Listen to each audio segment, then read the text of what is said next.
ओम शांति। Thanks to Shiv Baba, thanks to Brahma Baba जिसने मुझे इस सेवा के लिए चुना। बहुत बहुत धन्यवाद।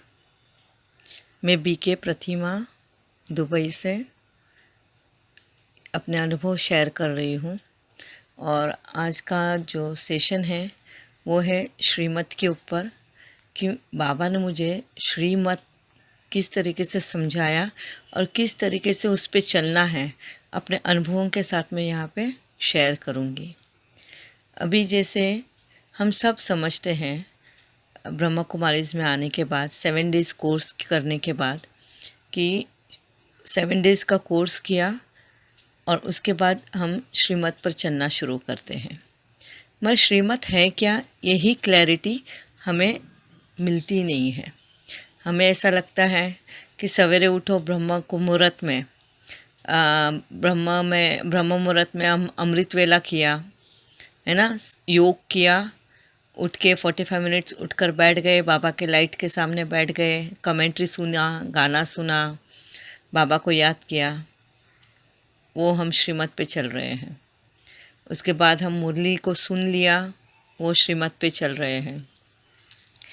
तीसरा धारणा बाबा जो बताता है, मतलब हमको इसमें मिलता है, वो तीसरी धारणा तो ये समझ में आती है कि जैसे खाने पीने की धारणा हमको देखनी है कि हम कोई विकारी भोजन नहीं खा रहे, मतलब नॉनवेज हम नहीं खाना छोड़ देते हैं, ऑनियन गार्लिक खाना छोड़ देते हैं, किसी के भी हाथ का बना खाना हम नहीं खाते हैं, हम स्वयं बनाते हैं, स्वयं खाते हैं।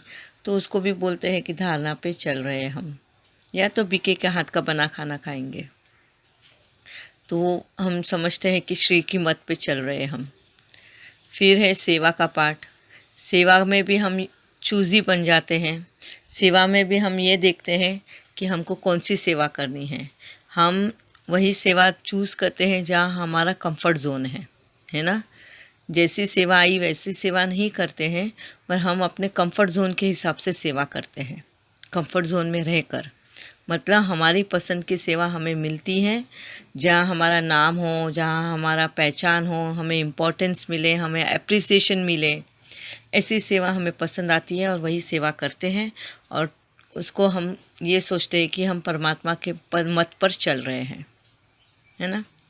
क्या वाकई में इसी को श्रीमत कहते हैं? क्या यही श्रीमत है? अगर यही श्रीमत है तो 80 साल से हम बीके बच्चे, कितने ही बीके बच्चे इन चारों धारणाओं पे बहुत पक्के रीति से हम चल रहे हैं, तो फिर क्यों नहीं हम अभी तक कर्मातीत अवस्था पे पहुँचे? 40 साल से, 50 साल से, 30 साल से हम ज्ञान में चल रहे हैं, मगर क्या इतना समय में हम कर्मातीत अवस्था नहीं पहुँच पाए? तो क्या वजह है इसके पीछे? कभी हमने वक्त निकाला अपने लिए और सोचने की कोशिश की कि अगर ये हम यहाँ से चल रहे जिस रास्ते पे, अगर हम अभी तक अपने मंजिल के बहुत दूर हैं, मतलब कहीं ना कहीं हम गफलत कर रहे हैं। यही अनुभव, यही रियलाइजेशन मुझे शिव बाबा ने कराई।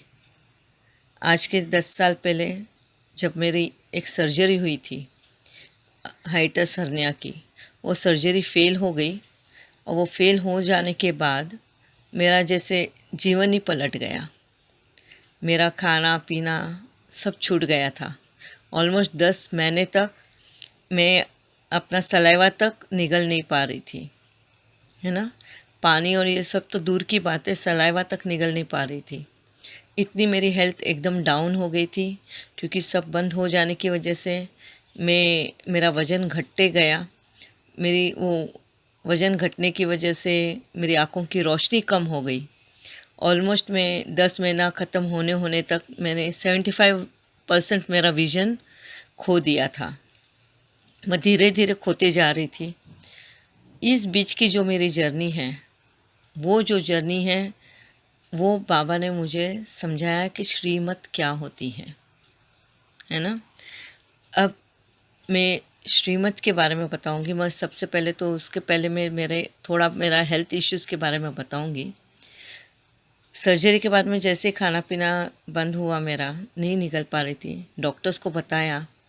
डॉक्टर ने कहा कि ये सर्जरी आपकी हुई है, आप थोड़े फैट हो और चर्बी ज़्यादा होने की वजह से कभी कभी हील वुंड को हील होने में टाइम लगता है।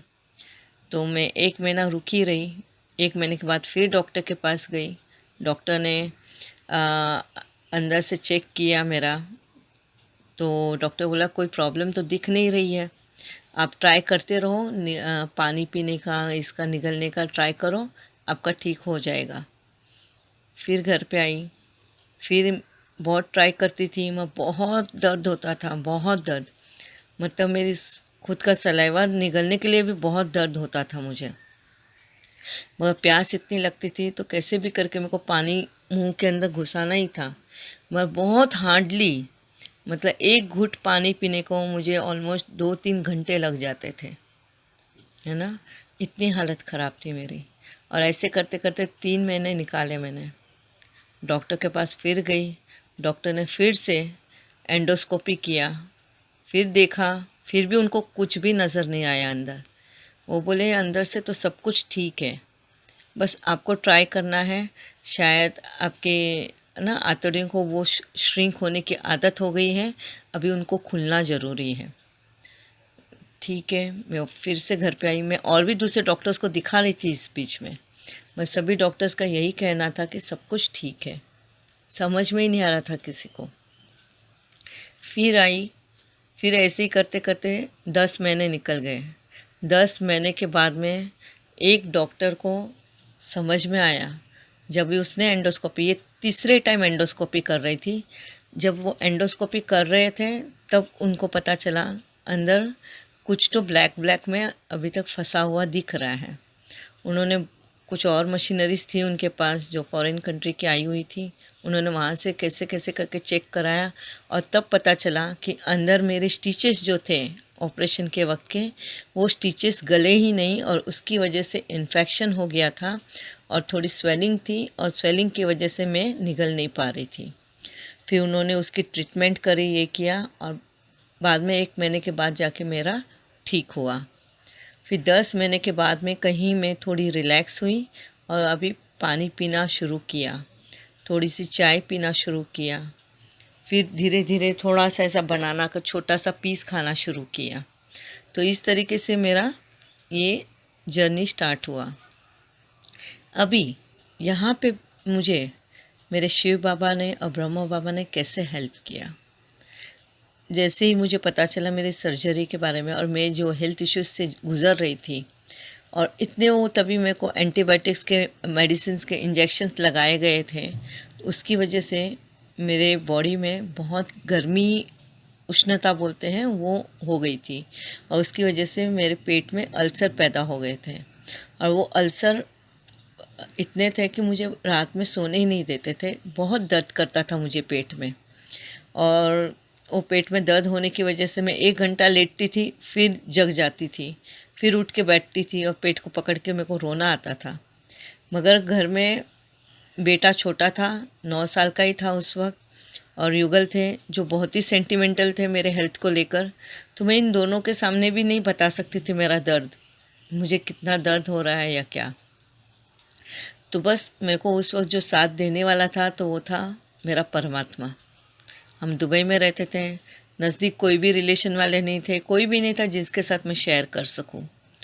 तो बस भगवान के पास आके बैठ जाती थी, मेरे शिव बाबा के पास, वही मेरा पिता। उनके पास बैठ के मैं रोती थी।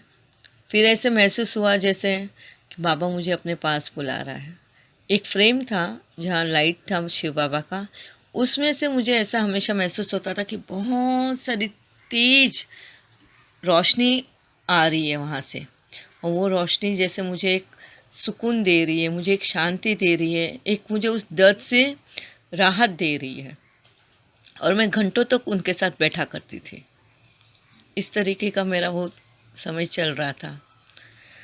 मगर मुझे दुख ये भी था कि मेरी सेवाएं सारी छूट गई थी। जो सेंटर पे मैं सेवाएं देती थी वहाँ पे सबसे ज़्यादा सेवा मेरी वहाँ पे ट्रांसपोर्ट की ही थी। ट्रांसपोर्ट सेवा में थी, जो दुबई घूमने आते थे भाई बहन मधुबन से या कहीं से, तो वहाँ के सेंटर की दीदियाँ मुझे वो सेवा देती थी कि मैं पूरे सभी को दुबई घुमा के लेकर आऊँ और वो सब। या हमारे सेंटर के बहनों को कोई काम रहता था ट्रांसपोर्ट का, तो मैं उनको लेके जाया करती थी। और मुझे बहुत पसंद था, क्योंकि ड्राइविंग मेरा पैशन था, और इसीलिए वो सेवा भी पापा ने मुझे ऐसी दे दी कि मेरा पैशन भी पूरा हो रहा था उसके साथ। और मैं बहुत सुखी थी, बहुत खुश थी। उसके बाद ये जब भी मेरा दृष्टि भी कम होने लग गई और मुझे दिखना कम हुआ, तो मैं गाड़ी चलाना मेरा ऑटोमेटिकली बंद हो गया और घर में बैठ गई मैं, चार दीवारों के बीच में, एकदम जैसे ऐसे लग रहा था कि जैसे आप लोग अभी लॉकडाउन में जैसे जा रहे थे, मेरा लॉकडाउन तो 9-10 साल पहले ही शुरुआत हो गई थी। अचानक से चार दीवारों के बीच में बैठना, क्योंकि दिखता नहीं है, शरीर कमज़ोर हो गया था तो चल नहीं पा रही थी, मैं इधर उधर गिर रही थी। और दर्द की वजह से, अचानक वज़न कम हो जाने की वजह से रिब्स में बहुत पेन हो रहा था, क्योंकि लिगामेंट्स को कॉन्ट्रैक्ट होने का वक्त ही नहीं मिला, तो वो लिगामेंट्स मेरे लूज़ हो गए और बोन्स के साथ में ब्रश होते थे वो, और उसकी वजह से बहुत तेज़ दर्द उठता था। और उस दर्द की वजह से कभी कभी सहन नहीं होता था, तो वो दर्द की वजह से मैं बेहोश हो जाती थी। तो ये हालत थी मेरी उस वक्त। और उस वक्त जैसे परमात्मा ने मेरा हाथ पकड़ लिया था, परमात्मा ने जैसे मुझे अपने गोद में बिठा लिया और मुझे उस दर्द से सहलाते रहा।